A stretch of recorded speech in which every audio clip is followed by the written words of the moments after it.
Les différentes situations auxquelles les gens sont confrontés au cours de leur vie, comme les périodes de facilité et de difficulté, ne sont pas nouvelles et ont été vécues par des générations et des générations depuis la nuit des temps.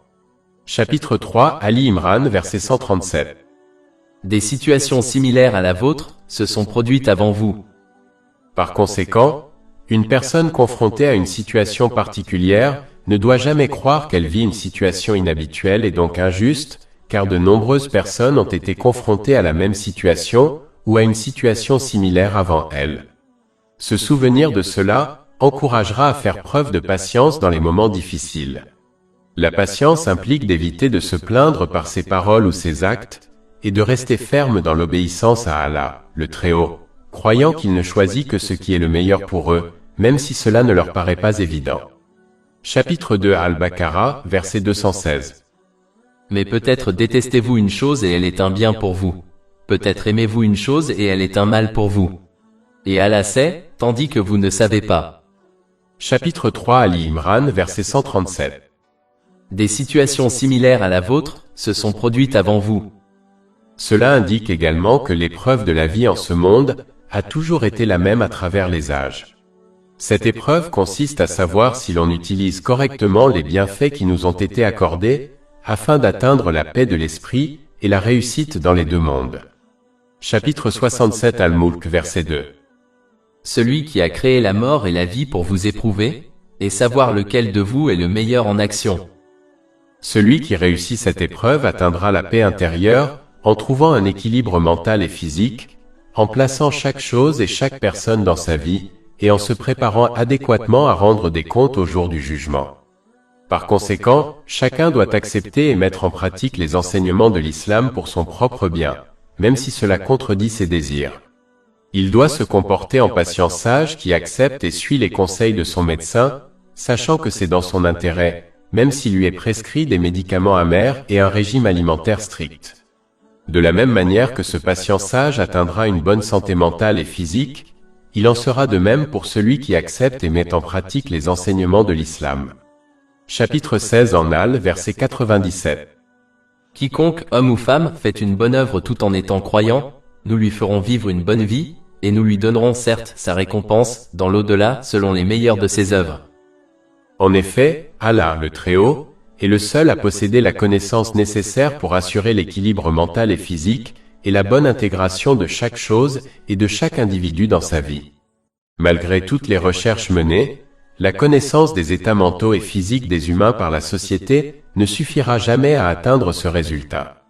En effet, elle ne peut résoudre tous les problèmes rencontrés, ni éviter tous les stress mentaux et physiques, ni permettre de bien harmoniser chaque chose et chaque individu, en raison de ses connaissances, de son expérience, de sa clairvoyance et de ses préjugés limités. Allah, le Très-Haut, seul possède cette connaissance et l'a transmise à l'humanité par le Saint-Coran et les hadiths du Saint-Prophète Muhammad. Paix et bénédiction d'Allah sur lui. Cette vérité est évidente lorsqu'on observe ceux qui utilisent les bienfaits qui leur ont été accordés, conformément aux enseignements de l'islam, et ceux qui ne le font pas. Chapitre 3 Ali Imran, verset 137. Parcourez donc la terre, et observez quelle fut la fin de ceux qui ont renié. Même si, dans la plupart des cas, les patients ne comprennent pas la science des médicaments qui leur sont prescrits, et font donc aveuglément confiance à leur médecin, Allah, le Très-Haut, invite chacun à méditer sur les enseignements de l'islam afin d'en apprécier les bienfaits.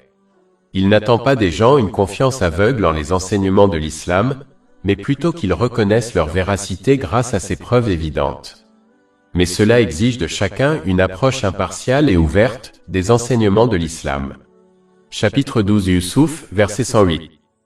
Dis, voici mon chemin, j'appelle à Allah avec discernement, moi et ceux qui me suivent.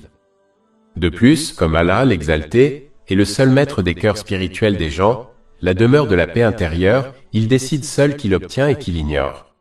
Chapitre 53 en Naïm, verset 43. Et c'est lui qui fait rire et pleurer. Il est clair qu'Allah, le Très-Haut, n'accorde la paix qu'à ceux qui font bon usage des bienfaits qu'il leur a accordés. Chapitre 3 Ali Imran, verset 137. Parcourez donc la terre, et observez quelle fut la fin de ceux qui ont renié. Cela indique également l'importance d'éviter une attitude égocentrique dans laquelle on ne pense qu'à sa propre vie, et surtout à ses propres problèmes.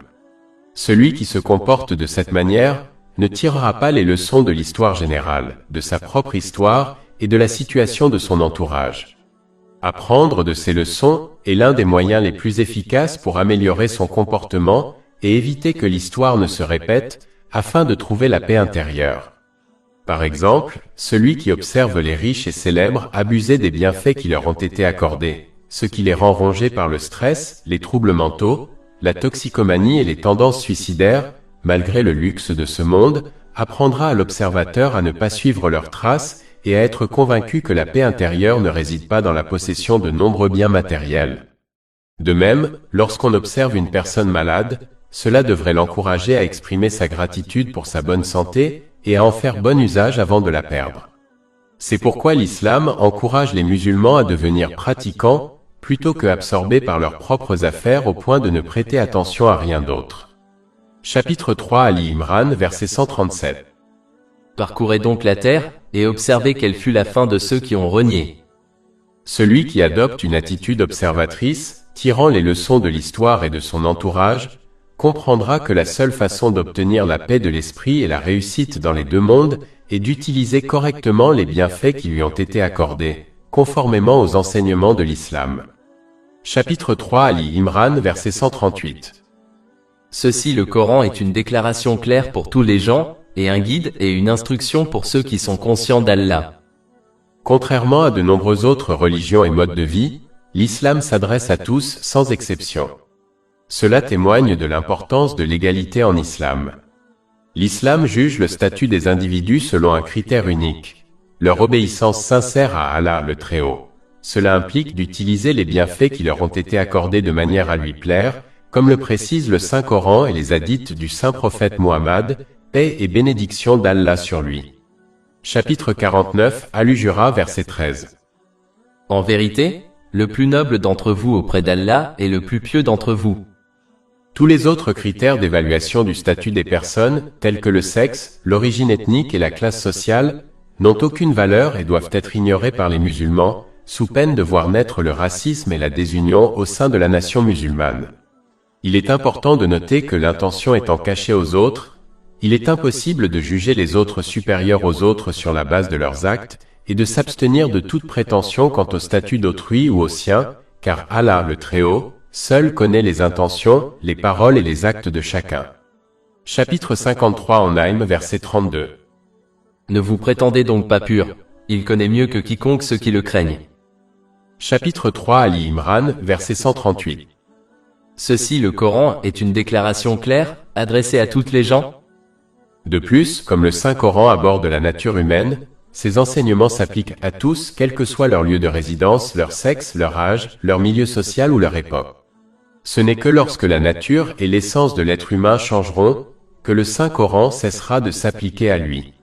Or, comme cela est impossible, la nature humaine étant intemporelle, les enseignements du Saint-Coran et par extension, les traditions du Saint-Prophète Muhammad, paix et bénédiction d'Allah sur lui, le sont également. Par exemple, les sentiments de colère, d'avidité, de haine, d'amour et d'envie sont intemporels, car ils ont été ressentis par l'homme depuis la nuit des temps et continueront de l'être jusqu'à la fin des temps. Cette capacité à aborder la nature intemporelle de l'être humain est en soi un miracle du Saint-Coran, qu'aucune autre religion, ni aucun mode de vie ne peut égaler. Mais tout comme une carte routière ne mène qu'à la destination souhaitée, le Saint-Coran ne peut guider que ceux qui le mettent en pratique. Chapitre 3 Ali Imran, verset 138. Et un guide et une instruction. Par conséquent, réciter le Saint-Coran dans une langue inconnue ne mènera pas à la bonne direction. Il faut s'efforcer sincèrement de comprendre et d'appliquer ces enseignements, afin d'être bien guidé et de trouver la paix intérieure en toute situation, en utilisant correctement les bienfaits qui nous ont été accordés. Mais comme l'indique le verset 138, seuls ceux qui craignent Allah le Très-Haut, et les conséquences de leur désobéissance appliqueront concrètement les enseignements de l'islam. Chapitre 3 Ali Imran, verset 138. Et un guide et une instruction pour ceux qui sont pieux envers Allah. On peut adopter la crainte d'Allah le Très-Haut, et la crainte des conséquences de ses actes en étudiant les preuves évidentes contenues dans les enseignements islamiques, qui traite du sort de ceux qui lui obéissent et de ceux qui lui désobéissent. De plus, cette étude renforcera la foi en l'unicité d'Allah, le Très-Haut, en son contrôle absolu sur l'univers et en l'inéluctabilité de sa responsabilité au jour du jugement. Comme indiqué précédemment, cela se réalise également en observant les choix de vie des autres et en se demandant s'ils les conduisent ou non à la paix intérieure. En observant les autres abuser des bienfaits qui leur ont été accordés, on comprend clairement comment cela les conduit à un état mental et physique déséquilibré et à une perte de repères pour tout et pour tous. Par conséquent, ces personnes souffrent de troubles mentaux tels que la dépression, la toxicomanie et des tendances suicidaires, même si elles jouissent des luxes de ce monde. En revanche, lorsqu'on observe ceux qui utilisent correctement les bienfaits qui leur ont été accordés, on constate que cela les conduit à un état mental et physique équilibré, et les incite à bien placer chaque chose et chaque personne dans la vie, tout en se préparant adéquatement à rendre des comptes au jour du jugement. En revanche, celui qui ne renforce pas sa conscience d'Allah, le Très-Haut, et ne fait pas face aux conséquences de ses actes, ne mettra pas en pratique les enseignements de l'islam et fera un mauvais usage des bienfaits qui lui ont été accordés, même s'il affirme verbalement croire en Allah, le Très-Haut. Par conséquent, il n'atteindra pas la paix de l'esprit ni ne gagnera la supériorité sur les ennemis de l'islam. Chapitre 3, Ali Imran, verset 139. Ne faiblis donc pas et ne t'afflige pas, et vous serez supérieurs si vous êtes de vrais croyants. La condition pour obtenir la supériorité et le succès dans les deux mondes est d'adopter une foi sincère. Comme indiqué précédemment, cela implique d'utiliser correctement les bénédictions qui nous ont été accordées, conformément au Saint-Coran et aux hadiths du Saint-Prophète Muhammad, paix et bénédiction d'Allah sur lui, et va donc bien au-delà d'une simple déclaration verbale de foi en l'islam. Si les musulmans ne jouissent pas de cette supériorité aujourd'hui, c'est qu'ils ne sont pas de véritables croyants. Par conséquent, chaque musulman doit évaluer s'il concrétise sa déclaration verbale de foi en l'islam par des actes, et si nécessaire, corriger son comportement s'il aspire à la paix de l'esprit et à la supériorité dans les deux mondes.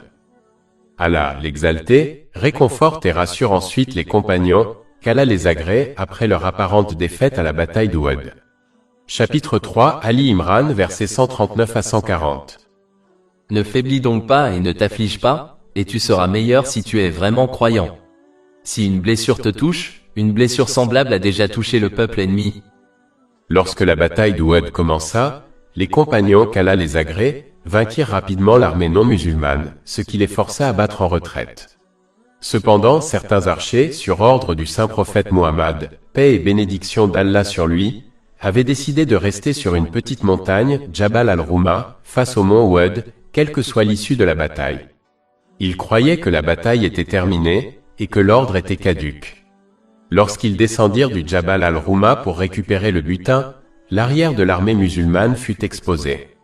L'armée non musulmane se rassembla alors, et attaqua les musulmans des deux côtés. Cela entraîna le martyre de nombreux compagnons, qu'Allah les agrée. Ce sujet est abordé dans la vie du prophète de l'imam Ibn Kathir, volume 3, page 29 à 30. Comme l'indiquent les principaux versets abordés et les événements de la bataille d'Ouhud, la véritable croyance en Allah, le Très-Haut, exige de rester ferme dans son obéissance en toutes circonstances. Cela implique d'utiliser correctement les bienfaits qui nous ont été accordés, conformément aux enseignements de l'islam. Tout écart par rapport à cela empêchera d'atteindre la paix de l'esprit et la supériorité. Allah, le Très-Haut, a réconforté les compagnons, qu'Allah les agrée, après leur défaite apparente à la bataille d'Ouhud, en leur rappelant comment il leur a accordé la victoire à la bataille de Badr, grâce à leur obéissance inébranlable. Cela illustre l'importance de toujours se souvenir des innombrables bienfaits d'Allah, le Très-Haut, dont chacun bénéficie, surtout en période difficile. C'est une excellente façon de rester patient, car cela encourage à observer sa situation de manière positive. Autrement dit, il faut observer les innombrables bienfaits terrestres qu'on possède encore au lieu de se concentrer sur ceux qu'on a perdus. Cela encouragera la patience et la gratitude. La gratitude dans ses intentions implique d'agir uniquement pour plaire à Allah, le Très-Haut. La gratitude dans ses paroles implique de dire du bien ou de se taire. Et la gratitude dans ses actions implique d'utiliser les bienfaits reçus de manière à plaire à Allah, le Très-Haut, comme le souligne le Saint-Coran et les hadiths du Saint-Prophète Mohammed, paix et bénédiction d'Allah sur lui. De plus, la patience implique d'éviter de se plaindre de ses paroles ou de ses actes, et de demeurer ferme dans l'obéissance à Allah, le Très-Haut, croyant qu'il ne choisit que ce qui est le meilleur pour eux, même si cela ne leur paraît pas évident. Chapitre 2 Al-Baqarah, verset 216. Mais peut-être détestez-vous une chose et elle est un bien pour vous. Peut-être aimez-vous une chose et elle est un mal pour vous. Et Allah sait, tandis que vous ne savez pas. Ainsi, celui qui agit correctement en toute situation, bénéficiera du soutien constant et de la miséricorde d'Allah, le Très-Haut, ce qui lui apportera la paix intérieure. C'est ce que recommande un hadith du Sahih Muslim, numéro 7500. Allah, le Très-Haut, énonce ensuite une réalité importante qui fait partie de l'épreuve de la vie ici-bas. Chapitre 3 Ali Imran, verset 140. Et ces jours-là, de conditions diverses, nous alternons parmi les gens afin qu'Allah révèle ceux qui croient. Un aspect de l'épreuve de la vie en ce monde est de savoir si l'on met en pratique sa déclaration de foi verbale, dans les moments de facilité comme dans les moments difficiles. Dans les moments de facilité, il faut faire preuve de gratitude et dans les moments difficiles de patience. Ceux qui demeurent fermes dans l'obéissance à Allah, le Très-Haut, dans différentes situations, ont prouvé leur foi en Allah, le Très-Haut. En revanche, ceux qui abandonnent l'obéissance à Allah, le Très-Haut, chaque fois que leurs désirs sont contrariés, prouvent qu'ils ne s'adorent qu'eux-mêmes même s'ils prétendent le contraire. Chapitre 25 Al-Furqan, verset 43. As-tu vu celui qui prend pour Dieu son propre désir? Et chapitre 22 Al-Hajj, verset 11. Et parmi les gens, il en est qui adorent Allah avec frilosité. Si le bien le touche, il en est rassuré, mais si l'épreuve le frappe, il tourne le dos. Il a perdu la vie ici-bas, et l'au-delà. Voilà la perte évidente. Dans les moments de facilité, cette personne, au lieu de témoigner sa gratitude envers Allah, le Très-Haut, en utilisant correctement les bienfaits qui lui ont été accordés, conformément aux enseignements de l'islam, en abuse. Et dans les moments difficiles, au lieu de faire preuve de patience, elle se plaint verbalement et physiquement d'Allah, le Très-Haut, et refuse de lui obéir. Voilà l'hypocrisie qu'Allah, le Très-Haut, révèle en variant les situations auxquelles elle est confrontée. Il faut donc éviter ce comportement, et rester ferme dans son obéissance à Allah, le Très-Haut, en toutes circonstances. Dans les moments de facilité, il faut témoigner sa gratitude, en utilisant correctement les bienfaits qui lui ont été accordés, conformément aux enseignements de l'islam. Et dans les moments difficiles, il faut faire preuve de patience en évitant de se plaindre par ses paroles et ses actes, et continuer à obéir à Allah, le Très-Haut, sachant qu'il ne choisit que ce qui est le meilleur pour eux, même si cela ne leur paraît pas évident. Chapitre 2 Al-Baqarah, verset 216. Mais peut-être détestez-vous une chose et elle est un bien pour vous. Peut-être aimez-vous une chose et elle est un mal pour vous. Et Allah sait, tandis que vous ne savez pas. En cas de combat, Allah, le Très-Haut, choisit certaines personnes pour les honorer du martyre afin qu'elles deviennent des modèles pour les autres, ce qui implique de s'efforcer d'obéir à Allah, le Très-Haut, même au prix de sa vie.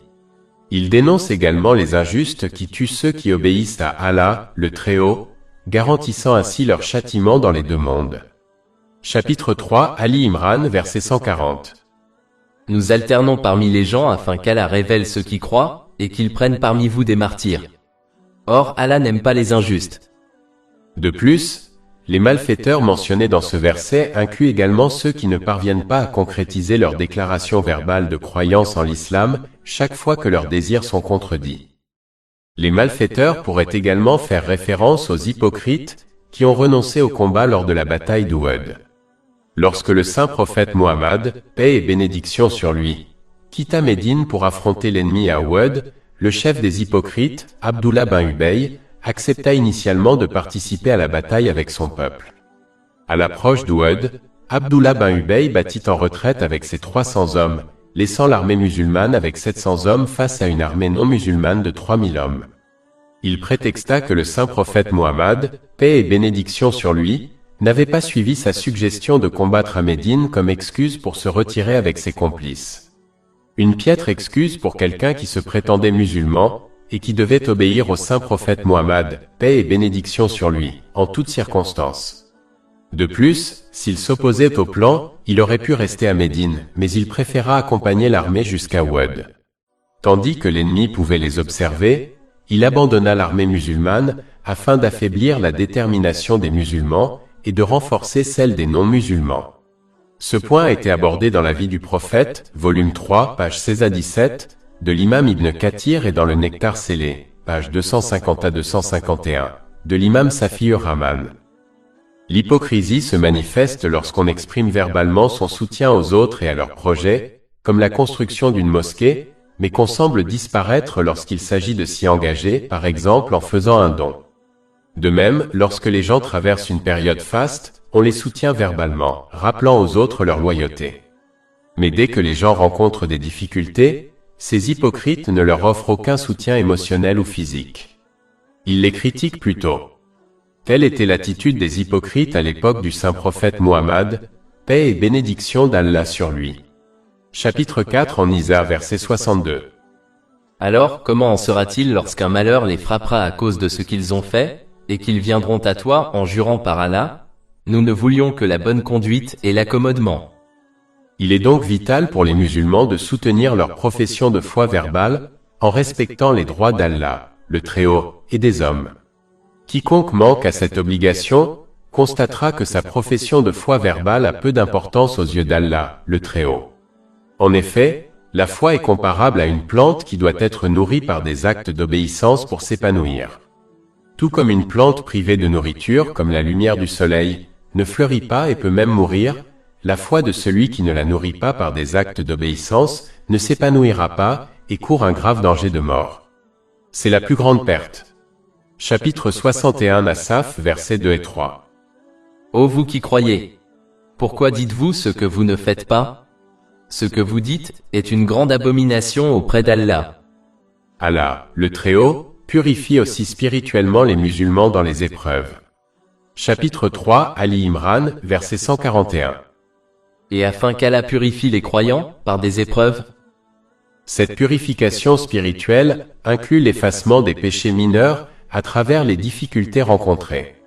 D'ailleurs, le saint prophète Mohammed, paix et bénédiction d'Allah sur lui, a conseillé dans un hadith retrouvé dans l'Adab al-Mufra, numéro 492, de l'imam Bukhari, qu'aucun musulman ne rencontre de difficultés physiques aussi importantes soient-elles, comme une piqûre d'épine, ou de difficultés émotionnelles comme le stress, sans qu'Allah le Très-Haut efface ses péchés. Mais pour recevoir cette récompense, il faut faire preuve de patience dès le début de l'épreuve et jusqu'à la fin de sa vie. Ceci est indiqué dans un hadith retrouvé dans Sunan en Nasaï, numéro 1870. Accepter le destin au fil du temps n'est pas de la patience, c'est simplement une acceptation que même la personne la plus impatiente éprouve. Demeurer ferme dans l'obéissance à Allah, le Très-Haut, dès le début de l'épreuve et jusqu'à la mort, est la patience attendue si l'on désire obtenir une récompense dans les deux mondes. Il faut toujours se rappeler qu'affronter des difficultés qui effacent ses péchés mineurs est bien mieux que d'en assumer la responsabilité au jour du jugement. Si l'on ajoute un repentir sincère à ces difficultés, on effacera ses péchés, petits et grands. Le repentir sincère implique de se sentir coupable, de demander pardon à Allah le Très-Haut, et à quiconque a été lésé, tant que cela n'entraîne pas de nouveaux problèmes. Il faut promettre sincèrement de ne plus commettre le même péché ou un péché similaire, et de réparer tout droit violé envers Allah, le Très-Haut, et les gens. Chapitre 3 Ali Imran, verset 141. Et afin qu'Allah purifie les croyants par des épreuves, et détruise les mécréants. Mais comme l'indique ce verset, celui qui néglige cette sagesse face aux difficultés se comportera comme celui qui ne croit pas à la récompense des difficultés, et par conséquent, il manifestera de l'impatience en désobéissant à Allah, le Très-Haut. Son impatience l'encouragera à faire un mauvais usage des bienfaits qui lui ont été accordés, ce qui l'empêchera d'atteindre un état d'équilibre mental et physique, de tout égarer, et de se préparer adéquatement à sa responsabilité au jour du jugement. Par conséquent, son impatience le conduira au stress, aux difficultés et aux ennuis dans les deux mondes. Allah, le Très-Haut, rappelle ensuite aux musulmans que l'accès au paradis exige une obéissance et un combat sincère. Chapitre 3 Ali Imran, verset 142. Ou pensez-vous que vous entrerez au paradis alors qu'Allah n'a pas encore révélé ceux d'entre vous qui combattent pour sa cause, et révélé ceux qui sont endurants? Tout comme on ne peut atteindre la réussite matérielle, comme devenir médecin, on ne peut obtenir la paix de l'esprit ici-bas, ni le paradis dans l'au-delà sans lutte et sacrifice véritable. Cette lutte et ce sacrifice impliquent de maîtriser ses désirs, afin de rester fidèle à l'obéissance à Allah, le Très-Haut, en utilisant correctement les bienfaits qui nous ont été accordés, conformément aux enseignements de l'islam.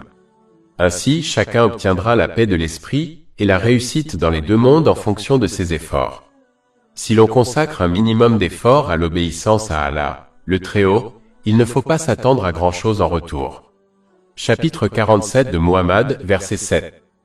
Ô vous qui croyez, si vous soutenez Allah, il vous soutiendra et posera fermement vos pieds.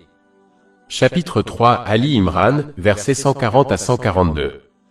Si une blessure vous touche, une blessure semblable a déjà touché les gens. En ces jours aux conditions diverses, nous alternons parmi les gens afin qu'Allah révèle ceux qui croient, et qu'il prenne parmi vous des martyrs. Et Allah n'aime pas les injustes. Et afin qu'Allah purifie les croyants, et anéantisse les mécréants. Ou pensez-vous entrer au paradis alors qu'Allah n'a pas encore révélé ceux d'entre vous qui combattent pour son sentier, ni révélé ceux qui sont endurants? Non. Lors de la bataille d'Ouhud, lorsque certains archers musulmans quittèrent leur position malgré l'ordre de ne pas le faire, l'arrière de l'armée musulmane fut exposé. L'armée non musulmane se rassembla alors, et attaqua les musulmans des deux côtés. Cela provoqua le martyre de nombreux compagnons, qu'Allah les agrée, et leurs corps furent mutilés par les non-musulmans. Ce fait est évoqué dans l'ouvrage de l'imam Ibn Kathir, La vie du prophète, volume 3, pages 29 à 30. Il est clair que la principale raison des pertes si lourdes subies par les musulmans est l'erreur de jugement des archers. Ils ont involontairement désobéi au saint prophète Muhammad, paix et bénédiction sur lui, croyant la guerre terminée et son ordre caduc. Cet événement indique que tant qu'un musulman obéit sincèrement au saint prophète Muhammad, paix et bénédiction sur lui, il connaîtra le succès, mais s'il lui désobéit, ce soutien lui sera retiré. Chapitre 4 en Nisa, verset 80. Quiconque obéit au messager, a véritablement obéi à Allah, Et chapitre 3 Ali Imran, verset 31. Dit, au prophète Muhammad, paix et bénédiction sur lui. Si vous aimez Allah, suivez-moi. Allah vous aimera et vous pardonnera vos péchés. Et Allah est pardonneur, et miséricordieux. Et chapitre 24 en Nour, verset 63. Ne faites pas de votre appel du messager entre vous, un appel que vous faites l'un à l'autre. Allah connaît ceux d'entre vous qui s'écartent, cachés par les autres. Que ceux qui désobéissent à son ordre, le prophète Muhammad, paix et bénédiction sur lui, se méfient donc de la calamité ou d'un châtiment douloureux. De plus, il est de coutume que les saints prophètes, sur eux la paix et le salut, prennent parfois le dessus sur leurs ennemis, et parfois ce sont leurs ennemis qui prennent le dessus, même si la victoire finale leur revient toujours. Cette alternance de circonstances vise à séparer les vrais croyants des hypocrites et des opportunistes, qui s'allient toujours au groupe des vainqueurs pour s'enrichir. Si les saints prophètes, sur eux la paix et le salut, gagnaient toujours, les hypocrites et les opportunistes deviendraient indissociables des croyants sincères. Si les saints prophètes, sur eux la paix et le salut, perdaient toujours, leur mission serait entravée. Une autre raison de cette alternance de victoire et de défaite est d'apprendre aux croyants à adopter à la fois la patience et la gratitude. S'ils perdaient constamment, ils pourraient devenir patients, mais auraient du mal à être reconnaissants. S'ils gagnaient constamment, ils pourraient être reconnaissants, mais peineraient à faire preuve d'une véritable patience. L'alternance des situations leur permet d'adopter à la fois la patience et la gratitude, deux qualités essentielles à la réussite dans les deux mondes. La gratitude dans l'intention implique d'agir uniquement pour plaire à Allah, le Très-Haut. La gratitude dans les paroles implique de dire du bien ou de se taire. Et la gratitude dans les actions implique d'utiliser les bienfaits reçus de manière à plaire à Allah, le Très-Haut, comme le souligne le Saint-Coran et les hadiths du saint prophète Muhammad, paix et bénédiction d'Allah sur lui. De plus, la patience implique d'éviter de se plaindre par ses paroles ou ses actes, et de rester ferme dans l'obéissance à Allah, le Très-Haut, convaincu qu'il ne choisit que ce qui est le meilleur pour eux, même si cela ne leur paraît pas évident. Chapitre 2 Al-Baqarah, verset 216. Mais peut-être détestez-vous une chose et elle est un bien pour vous. Peut-être aimez-vous une chose et elle est un mal pour vous. Et Allah sait, tandis que vous ne savez pas. Chapitre 3 Ali Imran, verset 143. Et vous aviez certainement souhaité la mort, c'est-à-dire le martyr, avant de la rencontrer, et vous l'avez maintenant vue, devant vous pendant que vous regardiez. Lorsque l'armée non musulmane s'approcha d'Oued, le saint prophète Muhammad, paix et bénédiction d'Allah sur lui, fit un rêve suggérant que l'armée musulmane devait rester à Médine et affronter l'ennemi à l'intérieur de la ville. Le chef des hypocrites, Abdullah bin Ubay, accepta ce plan ne souhaitant pas affronter l'armée. Mais les jeunes compagnons qu'Allah les agrée, qui n'avaient pas assisté à la bataille de Badr, le pressèrent sans cesse d'avancer et d'affronter l'armée non musulmane à Oued, ce qu'il finit par accepter. Après que le saint prophète Muhammad, paix et bénédiction d'Allah sur lui, eut revêtu son armure de combat, les jeunes compagnons qu'Allah les agrée, comprirent leur erreur et conseillèrent au saint prophète Muhammad, paix et bénédiction d'Allah sur lui, de revenir à sa suggestion initiale, affronter l'armée non musulmane à Médine. Mais le saint prophète Muhammad, paix et bénédiction d'Allah sur lui, répondit qu'il ne convenait pas à un saint prophète, paix et bénédiction d'Allah sur eux, de retirer son armure de combat sans affronter les ennemis d'Allah, le Très-Haut. Ce point est abordé dans la vie du prophète de l'imam Ibn Kathir, volume 3, page 14. Le verset principal met en garde contre le désir d'affronter les difficultés par amour pour les innombrables récompenses qui y sont associées, car on risque de ne pas rester ferme face à la difficulté. Il est préférable de suivre le conseil du saint prophète Muhammad, paix et bénédiction d'Allah sur lui, invoquer constamment Dieu et désirer la facilité et la sécurité. En cas de difficulté, il faut rester ferme dans l'obéissance à Allah, le Très-Haut. Ceci est recommandé dans un hadith du Sahih Bukhari, numéro 2966. De plus, le saint prophète Muhammad, paix et bénédiction sur lui, n'a pas changé d'avis avant la bataille d'Oued, même si son rêve lui indiquait qu'il préférait rester à Médine, car il souhaitait donner le bon exemple à tous les dirigeants jusqu'à la fin des temps. Un bon dirigeant ne se montre pas hésitant, en changeant ses ordres sans raison valable, par exemple pour obtenir de nouvelles informations sur l'ennemi. Un tel comportement ne ferait que faire perdre confiance aux soldats, ce qui est extrêmement dangereux en temps de guerre. C'est pourquoi le saint prophète Muhammad, paix et bénédiction sur lui, est resté ferme sur son ordre de marcher vers Oued. D'une manière générale, il est essentiel d'adopter une attitude ferme dans la vie, de rester ferme dans ses décisions licites et religieuses, et de ne changer de cap que sur la foi des preuves et de la connaissance. Celui qui adopte une attitude hésitante ne s'engagera jamais pleinement dans ses décisions, perdant ainsi une partie des bénéfices qu'il aurait pu tirer d'un engagement et d'un dévouement sans faille. De plus, cette personne regardera constamment en arrière, même si elle ne peut pas changer l'histoire, ce qui l'empêchera de regarder vers l'avant et de profiter de ses opportunités et de sa situation actuelle. Le verset suivant est lié à deux événements célèbres de l'histoire islamique. Chapitre 3 Ali Imran, verset 144. Muhammad n'est qu'un messager. D'autres messagers l'ont précédé. S'il venait à mourir ou à être tué, tourneriez-vous les talons? Quiconque tourne les talons ne fera aucun mal à Allah, mais Allah récompensera les reconnaissants. Lorsque certains archers musulmans quittèrent leur position pendant la bataille d'Oued, l'armée non musulmane se rassembla et attaqua les musulmans des deux côtés. La confusion et le chaos s'accentuèrent lorsque des voix se firent entendre affirmant que le saint prophète Muhammad, paix et bénédiction sur lui, était tombé en martyr. Cela fit perdre espoir à certains compagnons, qu'Allah les agrée, car leur force et leur inspiration avaient été prétendument sacrifiées. Mais un compagnon, Anas bin Nader, qu'Allah les agrée, déclara que même si le saint prophète Muhammad, paix et bénédiction sur lui, était tombé en martyr, Allah, l'exalté, est éternel et ne peut mourir. Il devait donc continuer à se battre pour ce que le saint prophète Muhammad, paix et bénédiction sur lui, représentait. Anas bin Nader, qu'Allah les agrée, continua le combat jusqu'à son martyr.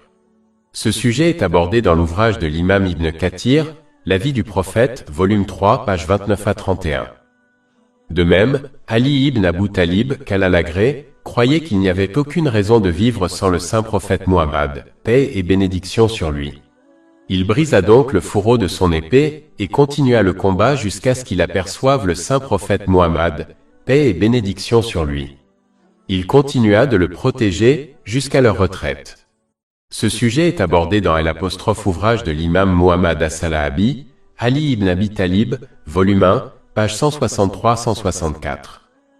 Même si le saint prophète Muhammad, paix et bénédiction sur lui, n'est pas physiquement parmi les musulmans aujourd'hui, ceux-ci doivent continuer à œuvrer pour ce qu'il représentait, en devenant les véritables ambassadeurs de l'islam. Le meilleur moyen d'y parvenir est d'apprendre et de mettre en pratique les enseignements du Saint-Coran et les traditions du saint prophète Muhammad, paix et bénédiction sur lui, afin d'adopter et de montrer le véritable caractère islamique au monde extérieur.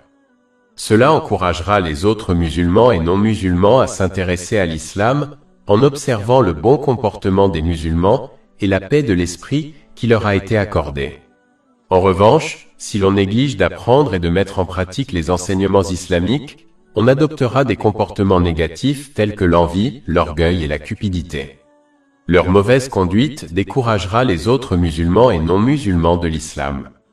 Représenter correctement l'islam est un devoir pour tous les musulmans. Chacun en sera tenu responsable dans les deux mondes. Enfin, accomplir son devoir d'ambassadeur de l'islam garantit l'union avec le saint prophète Muhammad, paix et bénédiction sur lui, dans l'au-delà. En revanche, celui qui persiste dans la désobéissance à Allah, le Très-Haut, en faisant un mauvais usage des bienfaits qui lui ont été accordés, ne s'unira pas avec le saint prophète Muhammad, paix et bénédiction sur lui, car il ne l'a pas suivi concrètement en ce monde. Il est logique de comprendre que si l'on emprunte un chemin différent de celui de l'autre, les deux ne s'uniront pas au terme de leur voyage. Il faut garder à l'esprit que même les nations précédentes prétendent aimer et respecter leur saint prophète, paix et bénédiction sur lui. Mais elles ne s'uniront pas avec eux dans l'au-delà, car elles ne les ont pas suivis concrètement en ce monde.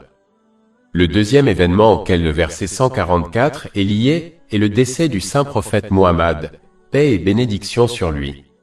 Après sa disparition, les Médinois furent plongés dans une profonde anxiété et une grande confusion.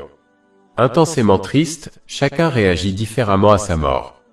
Omar ibn Khattab, qu'Allah l'agrée, refusa d'abord d'y croire et prétendit que le saint prophète Muhammad, paix et bénédiction sur lui, était allé rendre visite à Allah l'exalté, et qu'il reviendrait, tout comme le saint prophète Moïse, paix et bénédiction sur lui, avait rendez-vous avec Allah l'exalté, et avait donc quitté son peuple pendant 40 jours.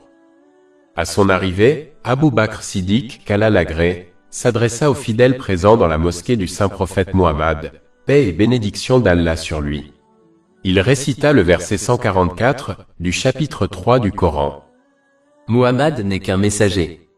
D'autres messagers l'ont précédé. S'il venait à mourir ou à être tué, tourneriez-vous les talons? Quiconque tourne les talons ne fera aucun mal à Allah, mais Allah récompensera les reconnaissants. Puis il dit, Allah l'exalté a donné la vie au saint prophète Muhammad, paix et bénédiction sur lui, et l'a maintenu en vie jusqu'à ce qu'il ait établi la religion d'Allah, l'exalté, rendu ses ordres clairs, transmis son message et combattu dans sa cause. Ensuite, Allah, l'exalté, l'a repris et vous a laissé sur le chemin. Et nul ne périra qu'après des signes évidents et une douleur. Ceux dont Allah, l'exalté et le Seigneur, doivent savoir qu'Allah, l'exalté, est vivant et ne mourra jamais. Et ceux qui adoraient le saint prophète Muhammad, paix et bénédiction sur lui, doivent savoir qu'il est mort.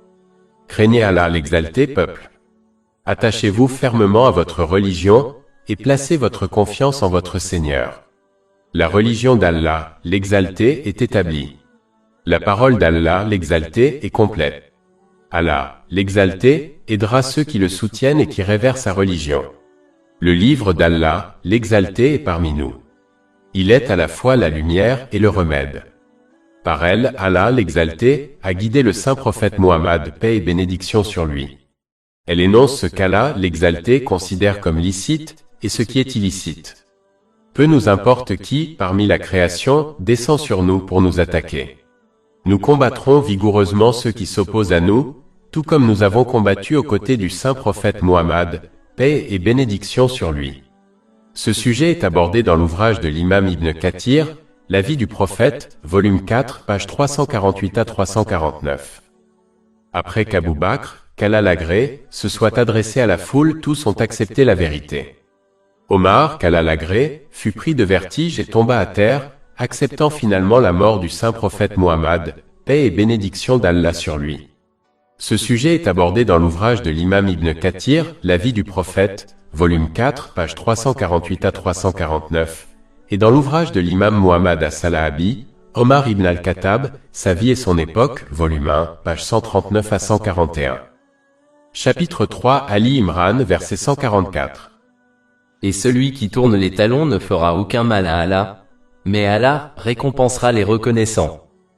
Abu Bakr, qu'Allah l'agrée, a expliqué le verset 144 en rappelant aux gens que leur déclaration d'obéissance sincère à Allah, le Très-Haut, est continue, et ne prend fin qu'avec leur propre mort.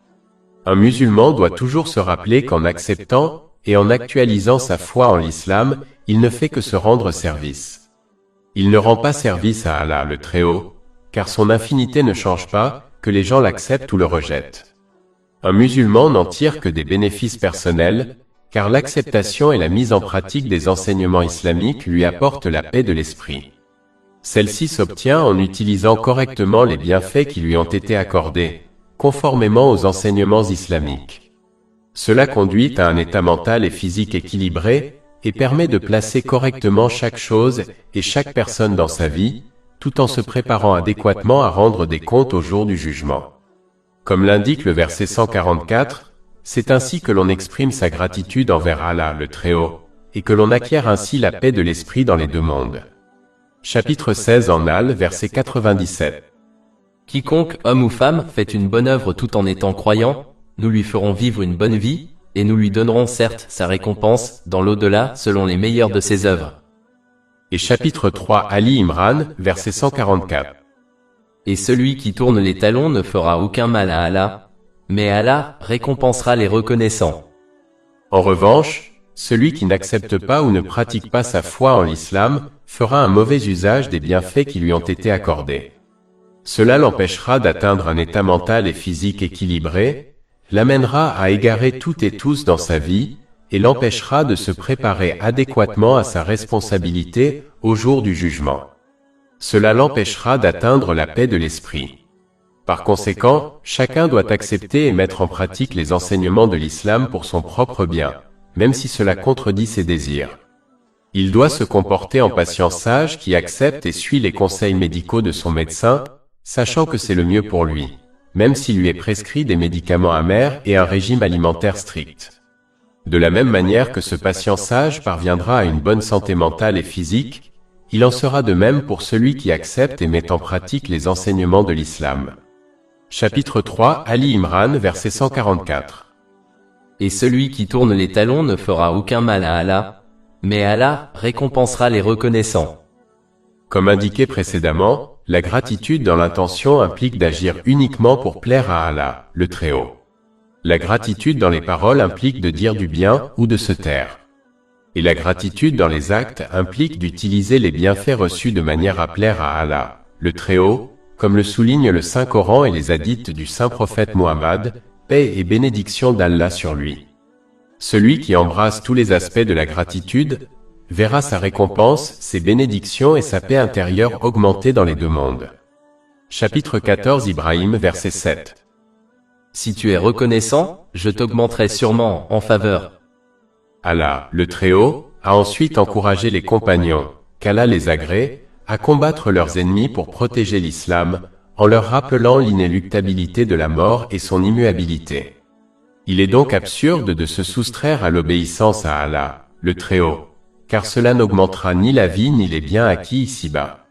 Chapitre 3 Ali Imran, verset 145. Et il n'est possible à personne de mourir sans la permission d'Allah, selon un décret déterminé.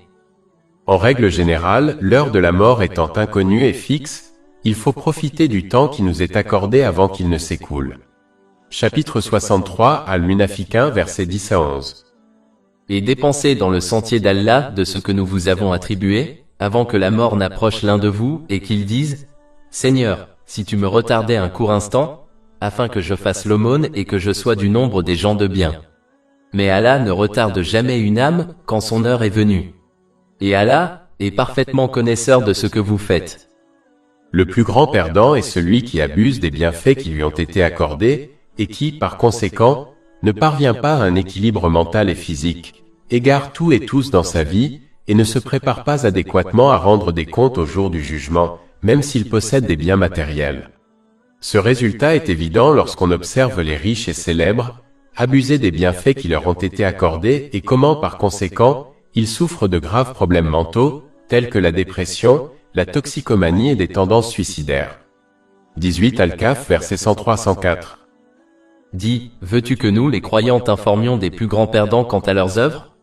Ceux dont l'effort est vain dans la vie présente, alors qu'ils croient bien faire dans leur travail.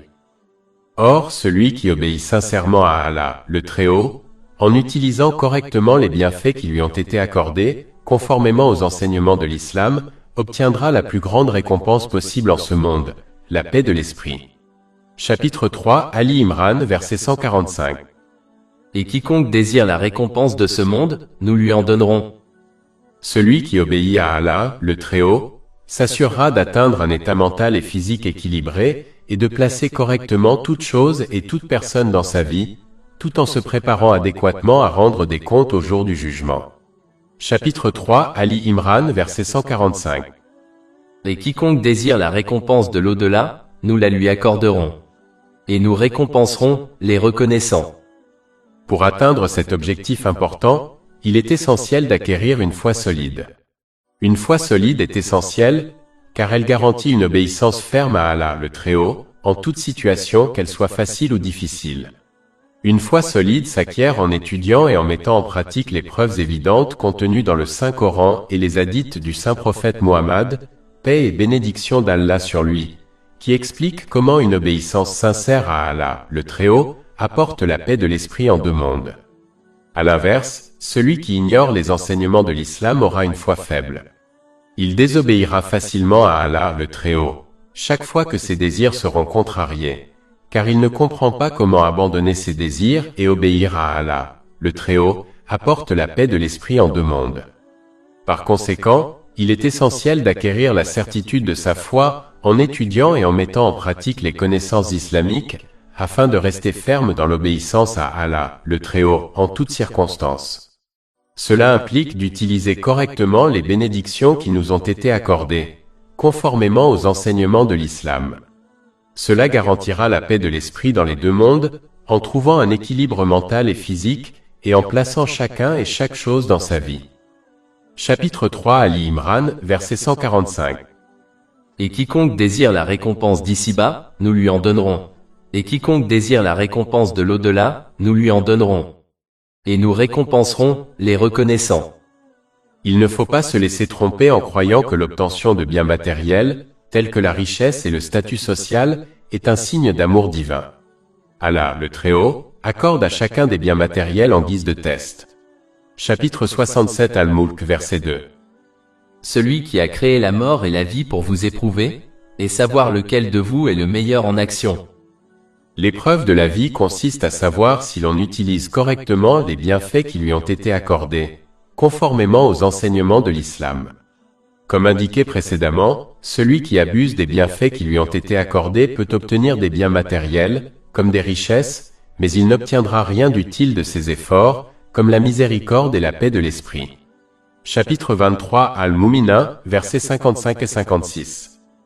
Pense-t-il que ce que nous leur accordons en biens et en enfants, est-ce parce que nous leur accordons rapidement de bonnes choses? Mais ils ne s'en rendent pas compte. Tandis que celui qui s'efforce de surmonter l'épreuve de la vie en témoignant sa gratitude envers Allah, le Très-Haut, et en utilisant correctement les bienfaits qu'il lui a accordés, obtiendra miséricorde, bénédiction et paix de l'esprit dans les deux mondes. Chapitre 3 Ali Imran, verset 145. Et quiconque désire la récompense d'ici-bas, nous lui en donnerons. Et quiconque désire la récompense de l'au-delà, nous lui en donnerons. Et nous récompenserons les reconnaissants. De plus, l'infinie miséricorde d'Allah le Très-Haut a fait de la paix de l'esprit dans les deux mondes une seule chose, l'utilisation judicieuse des bienfaits accordés conformément aux enseignements de l'islam. Il aurait pu imposer à l'homme un code de conduite différent de celui de l'au-delà. Cela l'aurait contraint à choisir entre la paix de l'esprit ici-bas et celle de l'au-delà. Autrement dit, il lui aurait été impossible d'atteindre la paix de l'esprit dans les deux mondes. Il aurait été contraint de sacrifier la paix de l'esprit dans un monde pour celle de l'autre. Par conséquent, il ne faut pas se laisser tromper en croyant qu'atteindre la paix de l'esprit dans l'au-delà revient à sacrifier la paix de l'esprit ici-bas. Si l'homme ne comprend pas cette vérité, il négligera facilement de se préparer à l'au-delà, de peur de ne pas atteindre la paix de l'esprit ici-bas. Par conséquent, il n'atteindra la paix de l'esprit ni dans ce monde ni dans l'au-delà, car il fera un mauvais usage des bienfaits qui lui ont été accordés. Il faut éviter ce piège du diable et comprendre plutôt que la paix de l'esprit dans les deux mondes réside dans une chose: obéir sincèrement à Allah, l'exalté, en utilisant correctement les bénédictions qui nous ont été accordées, comme le décrivent les enseignements islamiques. Chapitre 3 Ali Imran, verset 145. Et quiconque désire la récompense d'ici-bas, nous lui en donnerons. Et quiconque désire la récompense de l'au-delà, nous lui en donnerons. Et nous récompenserons les reconnaissants. Ce verset indique également qu'Allah, l'exalté, contrôle à la fois les bienfaits d'ici-bas et de l'au-delà. Sa désobéissance ne procurera aucun bien, ni ici-bas ni dans l'au-delà. Celui qui obéit sincèrement à Allah, l'exalté, en utilisant correctement les bienfaits qui lui ont été accordés, conformément aux enseignements de l'islam, verra tout ce qui lui est accordé ici-bas et dans l'au-delà devenir pour lui une source de réconfort et de paix. En revanche, celui qui désobéit à Allah, l'exalté, en faisant un mauvais usage de ses bienfaits, verra tout ce qu'il possède devenir une source de stress, de troubles et de difficultés dans les deux mondes. Ces deux conséquences sont inévitables, car Allah, l'exalté, seul contrôle tout dans les deux mondes, y compris les cœurs spirituels des gens, refuge de la paix intérieure. Chapitre 53 en Naïm, verset 43. Et c'est lui qui fait rire et pleurer. Allah, le Très-Haut, a de nouveau réconforté et rassuré les compagnons, qu'Allah les agrée, après leur apparente défaite à la bataille d'Ouhud. Chapitre 3 Ali Imran, verset 146. Et combien de prophètes ont combattu et combattu avec eux, de nombreux savants?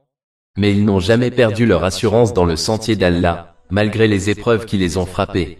Ils n'ont jamais faibli, ni ne se sont soumis. Et Allah aime les endurants. Comme indiqué précédemment, la véritable foi en Allah, le Très-Haut, se manifeste par la persévérance dans son obéissance en toutes circonstances, qu'il s'agisse de moments faciles ou difficiles.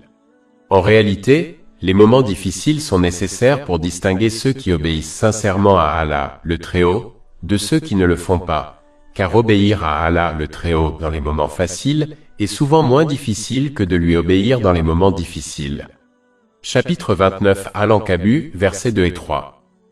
Les gens pensent-ils qu'on les laissera dire « Nous croyons » sans qu'ils soient éprouvés? Or, nous avons éprouvé ceux qui les ont précédés.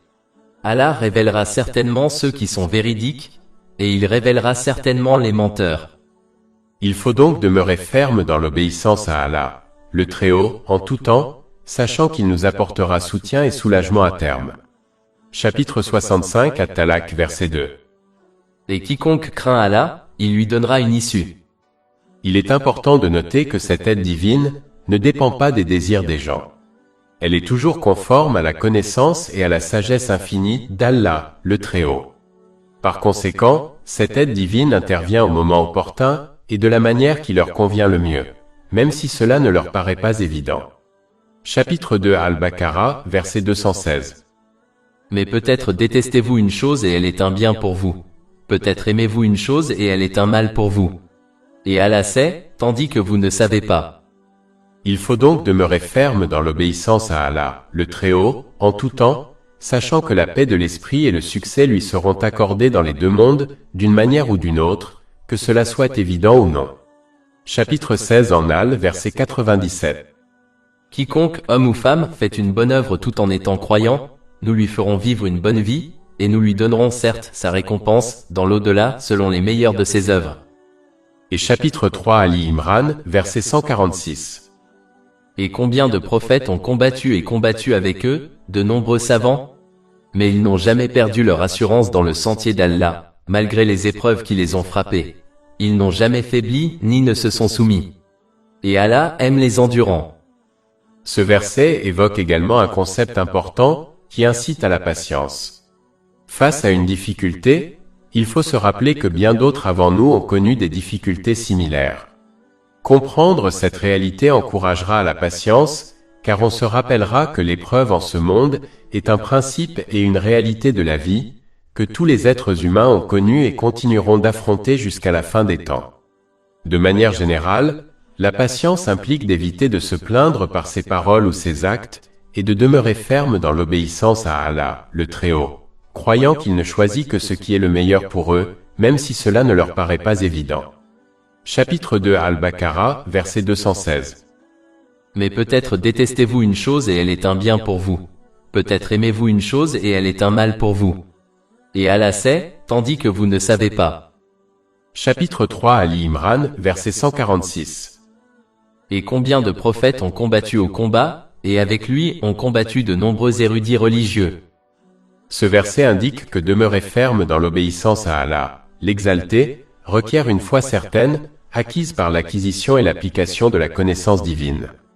Comme indiqué précédemment, une foi solide est essentielle, car elle garantit une obéissance ferme à Allah, l'exalté, en toute situation, qu'elle soit facile ou difficile. Une foi solide s'acquiert en étudiant et en appliquant les preuves évidentes contenues dans le Saint-Coran et les hadiths du Saint-Prophète Muhammad, paix et bénédiction d'Allah sur lui, qui expliquent comment l'obéissance sincère à Allah, l'exalté, conduit à la paix de l'esprit dans les deux mondes. À l'inverse, celui qui ignore les enseignements de l'islam aura une foi faible. Il désobéira facilement à Allah, l'exalté, chaque fois que ses désirs sont contrariés, car il ne comprend pas comment abandonner ses désirs et obéir à Allah, l'exalté, conduit à la paix de l'esprit dans les deux mondes. Il est donc essentiel d'acquérir la certitude de la foi par l'étude et la mise en pratique des connaissances islamiques, afin de demeurer ferme dans l'obéissance à Allah, le Très-Haut, en toutes circonstances. Cela implique d'utiliser correctement les bienfaits qui nous ont été accordés, conformément aux enseignements islamiques. Cela garantira la paix de l'esprit dans les deux mondes, grâce à un état mental et physique équilibré, et à une juste place dans la vie. Chapitre 3 Ali Imran, versets 146 à 147. Ont combattu de nombreux savants religieux. Mais ils n'ont jamais perdu leur assurance malgré les épreuves qui les ont frappés dans le sentier d'Allah, ni faiblis, ni soumis. Et Allah aime les endurants. Et leurs paroles ne se limitaient qu'à dire, Notre Seigneur, pardonne-nous nos péchés et nos excès, et affermis nos pas, et donne-nous la victoire sur les mécréants. Ces versets soulignent un principe important, souvent négligé par les musulmans. Bien que l'invocation à Allah, le Très-Haut, soit un aspect essentiel de l'islam, il est essentiel de comprendre que les invocations ne sont véritablement utiles que si l'on accomplit des actes d'obéissance. En effet, chaque invocation du Saint-Coran, comme celle-ci, et celle des traditions établies du Saint-Prophète Muhammad, paix et bénédiction d'Allah sur lui, s'accompagne d'actes d'obéissance à Allah, le Très-Haut. De plus, chaque invocation du Saint-Coran a été accomplie par quelqu'un qui s'est consacré à l'obéissance. Cette personne s'est efforcée toute sa vie d'utiliser les bienfaits qui lui avaient été accordés, de manière à plaire à Allah, le Très-Haut. Ceci souligne l'importance de comprendre que les invocations ne sont véritablement efficaces que si elles sont associées à des actes d'obéissance. Malheureusement, de nombreux musulmans ont adopté une attitude paresseuse. Ils sont doués pour accomplir des invocations, mais n'obéissent pas concrètement à Allah, le Très-Haut. En effet, invoquer Allah, l'exalté, requiert peu d'énergie, de temps et aucune autre ressource telle que la richesse. Il ressort clairement des enseignements de l'islam et de la vie du Saint-Prophète Muhammad, paix et bénédiction d'Allah sur lui, que pour être efficaces, les invocations doivent être accompagnées d'actes d'obéissance. Chaque étape de la vie du Saint-Prophète Muhammad, paix et bénédiction d'Allah sur lui, et de celle de ses compagnons, qu'Allah les agrée, montre clairement comment ils obéissaient physiquement à Allah, l'exalté, en utilisant correctement les bénédictions qui leur étaient accordées, conformément aux enseignements de l'islam. Ils ne se contentaient jamais d'invoquer le soulagement ou la victoire, refusant d'agir de manière à plaire à Allah, l'exalté. Un hadith publié dans Jami at-Tirmidhi, numéro 3499, indique clairement que deux moments précis de la journée où une invocation est exaucée par Allah, l'exalté, sont tous deux liés à des actes d'obéissance. La première fois, c'est juste après les prières obligatoires, et la seconde, vers la fin de la nuit, au moment de la prière nocturne surérogatoire. De plus, les versets suivants montrent clairement que les invocations doivent être accompagnées d'actes d'obéissance pour être complètes et efficaces. Chapitre 35 Fatir verset 10. C'est à lui que s'élèvent les bonnes paroles, et les œuvres justes les élèvent. Et chapitre 2 Al-Baqarah, verset 186. Je suis tout proche. Je réponds à l'invocation du suppliant lorsqu'il m'invoque.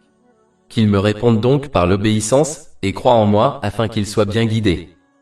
Ne pas comprendre que les invocations doivent être accompagnées d'actes physiques d'obéissance à Allah, le Très-Haut, est l'une des principales raisons pour lesquelles la condition des musulmans ne change pas positivement. Il est en effet nécessaire de modifier ses intentions, ses paroles et ses actes, pour créer un changement positif dans sa vie. Chapitre 13 Ar-Ra'd verset 11. En vérité, Allah ne change pas l'état d'un peuple jusqu'à ce qu'il change ce qui est en lui-même. De plus, il est essentiel d'utiliser les ressources à notre disposition, comme notre énergie, pour créer des changements positifs dans notre vie. Il ne faut pas se fier uniquement aux supplications. Par exemple, une personne confrontée à des difficultés conjugales doit prendre des mesures concrètes pour les résoudre et les associer à des supplications à Allah, le Très-Haut.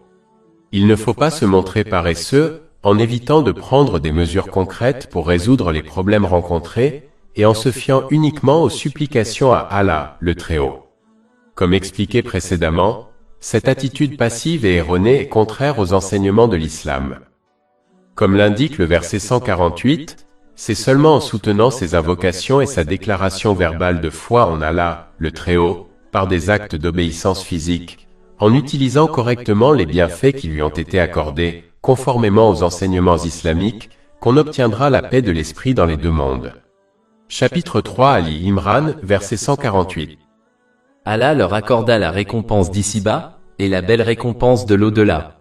Et Allah aime les bienfaisants. Comme l'indique ce verset, la récompense ici-bas n'est bonne que si l'on en fait un usage correct, comme le préconisent les enseignements islamiques.